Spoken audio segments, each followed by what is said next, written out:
Citrine. Citrine. Yeah, Citrine. I was gonna fuck that shit up.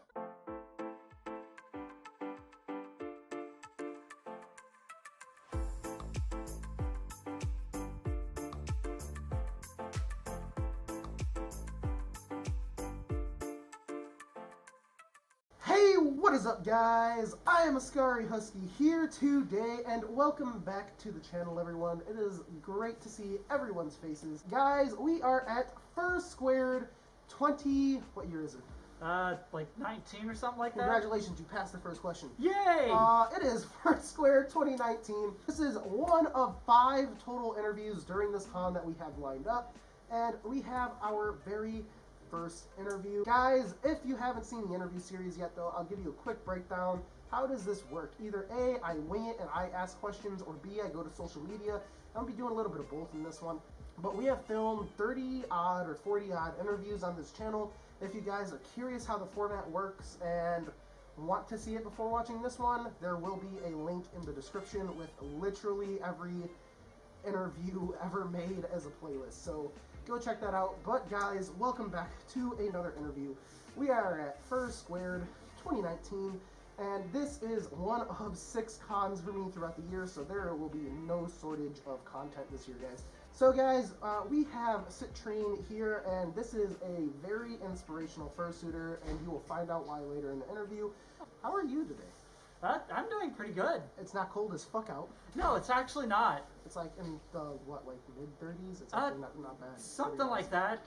I'm kind of used to it. I mean, you're from, I'm from Indiana. It's like, holy shit, this isn't too bad up here, I guess. It's better than the negative 22 we had like a week God, or 2 ago in yes. Chicago. That was awful. How's your con so far?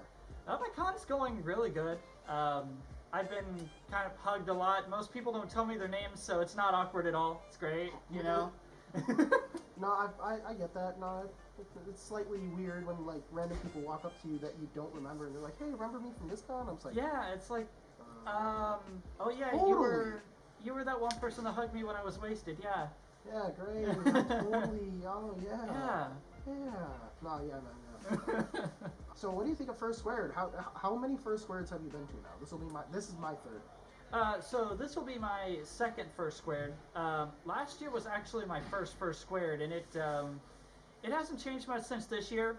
It's just kind of one of the cons. It's like in the tri-state area that I'm from, so it's actually really nice to actually get to come back here. It's the perfect size, really. Yeah, we were talking about that too. Yeah. Yeah. It's not too big, it's not too small. I like the hotel. I like how they don't give you shit when you open carry alcohol, unlike MFF, AC, and other big cons. But no, it's actually this is a pretty good con. I like this con. Yeah. I'm gonna.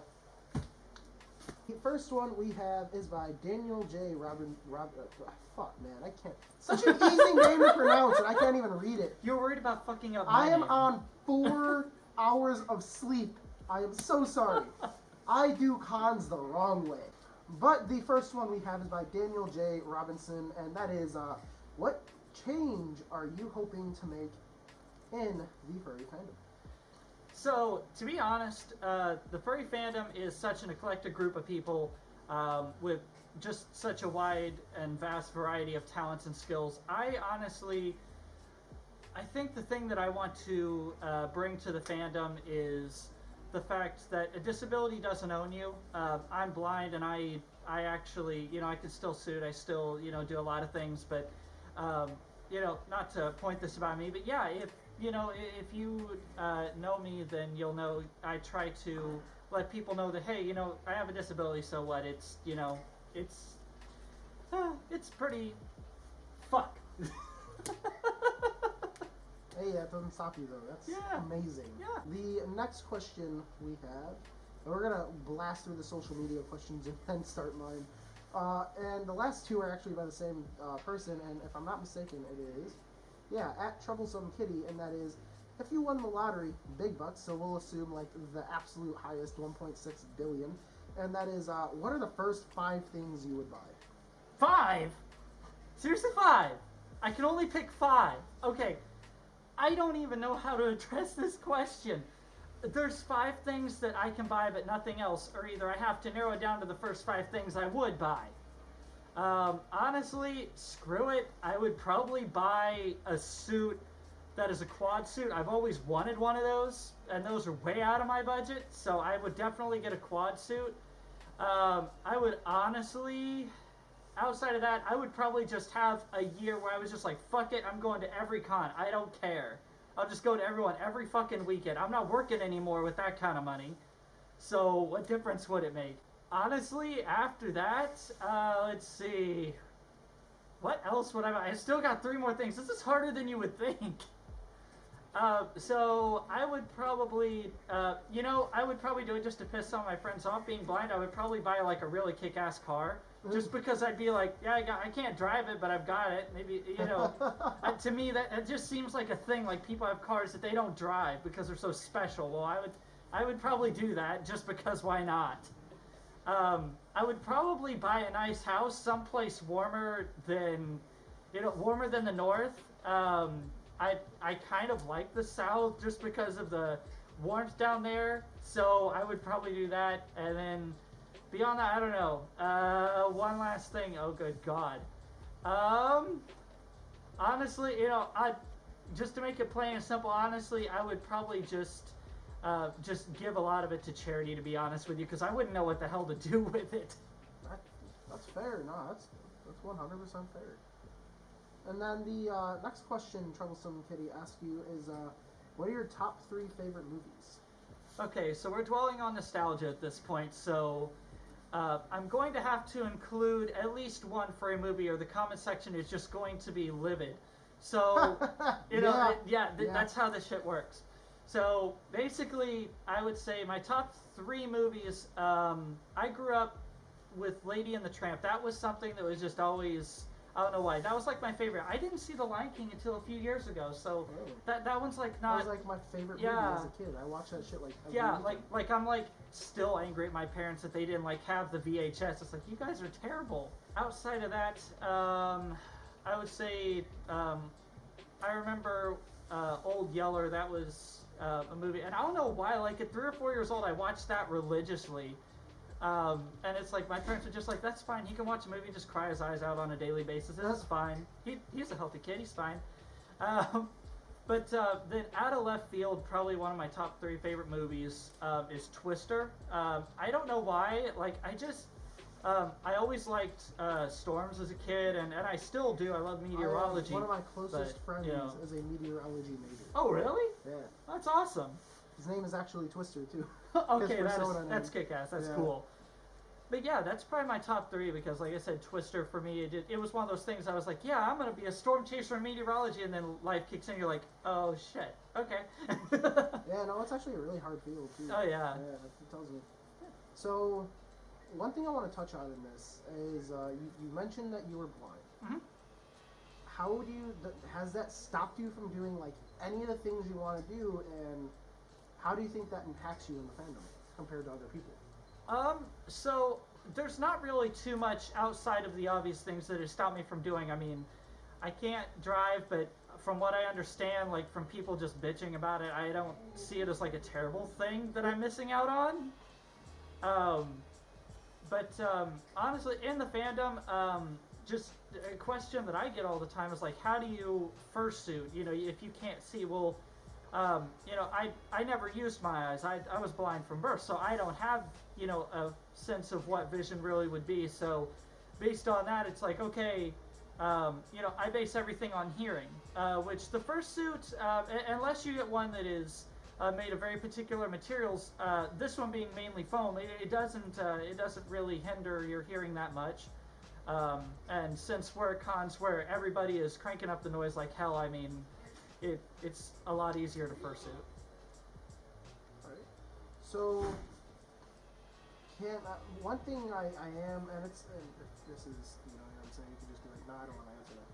But, one thing I am curious about is, can you see anything at all, or can you, like, see shapes, or, like, can you, like, if it's, like, that close to you, or, you know what I'm saying? Like, yeah.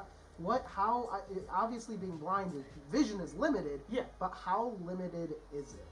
Okay, so the basic way that I've described it to numerous people, and I'll probably tell other people about it this weekend the same way at a panel called The Blind Side, because I'm just a terrible pun person like that, is that Basically what I have, so I have no vision in my left eye because there's a cataract on it. They can't remove it because doctor was stupid.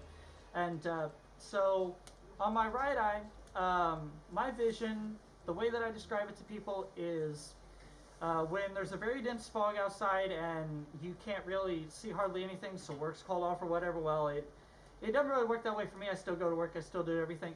My vision in my right eye, once you get something within, I would say about 1 to 2 feet of me, I can see it. So I still use my phone. It's just like right up next to my eye, but I can still use that, and I can still make out colors, luckily, and things like that. So that's about what my vision is. It's just kind of like a very dense fog, and the only reason I know that is because when people talk about it being very foggy outside and they can't go anywhere, like if it wasn't for not being able to feel the sun, hell, I wouldn't know. You know, I wouldn't know.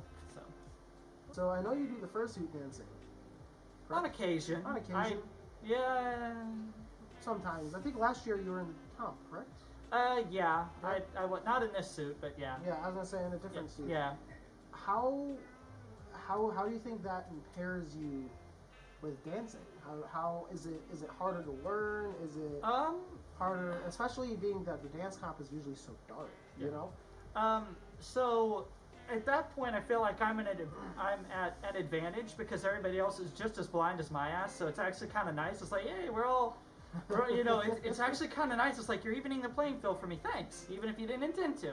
And on top of that, though, I actually have a tradition. And if you ever see me at a con on Thursday night, you'll actually see me roaming around and doing these weird counting things.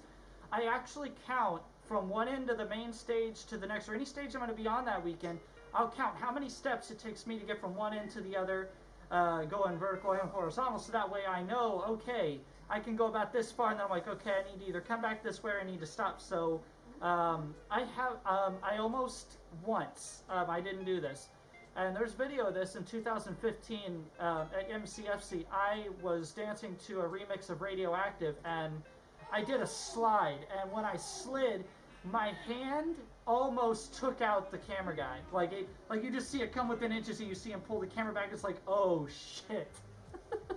but no, it honestly, it doesn't hinder me too much. It being dark, I mean, you know, being used to that. But I will say probably the most tricky part for me is just memorizing the floor. If I can memorize the floor and remember that, oh yeah, it's this con. We're not at IFC anymore. We're, you know, such and such con, so they got a different size floor, then I'm usually pretty good. Huh. So I also know that you are con staff at other cons. Uh-huh. What is it like being con staff at a con? This is coming from someone who has never done. I've done panels, sure, but I've never been staff. Yeah. It's actually not as hard as you would think, depending on what you're doing. So for me, staffing at For Reality, shameless plug, hi chairman. So staffing at For Reality, basically for me, it started out in 2015 when I was invited there as a guest of honor, and then they seen that I came back year after year, so they're like, fine, you want to stick around, you're staff. Basically, the unspoken rule in the fandom seems to be if you screw up, then you get upgraded.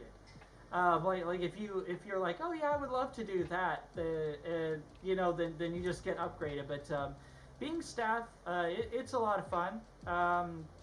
You just kind of get these little stories that you get to take home with you, like memorabilia from the con. And I mean, you know, obviously you don't get to hear it all, but I think that's the most fun, is actually having people, you know, you get to hear things that the general attendees don't, and you get to see the con behind the scenes, see how it's run, so you get to have a few heart attacks, and it's why most con staff usually are friends of the bartenders at most cons, if you actually pay attention. There's a good reason for that. But I think probably as a staff, the only question that I've had that's always been fun to answer is when there's like 20 other staff members other than me that could answer this, and they'll come to me and say, hey, where is such and such room? And I'm just like, I always, you know, as a staff member, I always help them out, but I always think, you know, I could be that guy that's just like, do you see my cane? Do you really, you know, surely, you've got the vision, I don't. Surely you could see somebody over there or something. So one of the last things I want to touch on real quick is your music. how is it like performing on stages at cons like that? How is it? You know what I'm saying? Like how is that atmosphere? It's a completely different atmosphere from what I usually do because I've performed music since I was like 3 or 4 years old because my parents did music a lot, and so I was used to it. But so if you've been doing it for so long, what do you know how to play? So how long do we want this interview to be? Oh, I don't.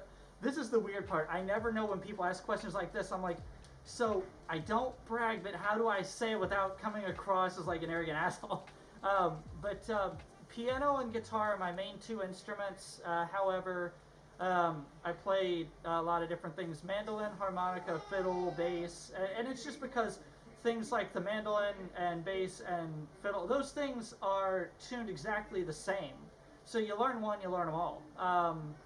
And then obviously, how serious do you want to get? Some people are like, well, an organ is technically different than a piano. Well, screw you, then.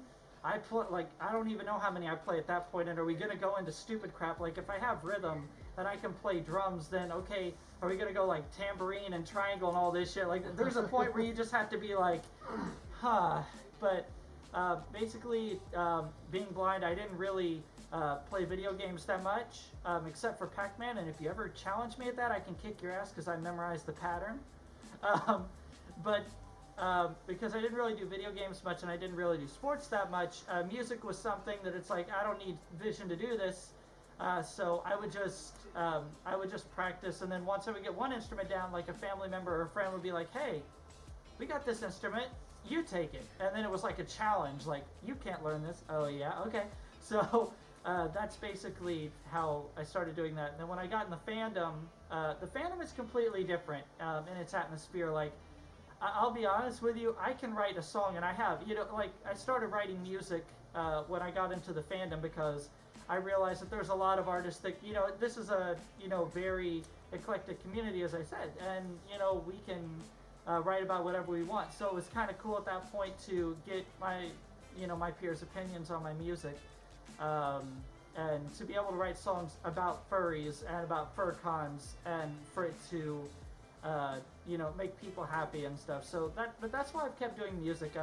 It's very fun to do music in the fandom, because it's not like the pop charts. It's not this whole environment of, everybody's trying to outdo everybody. You're just there to have fun.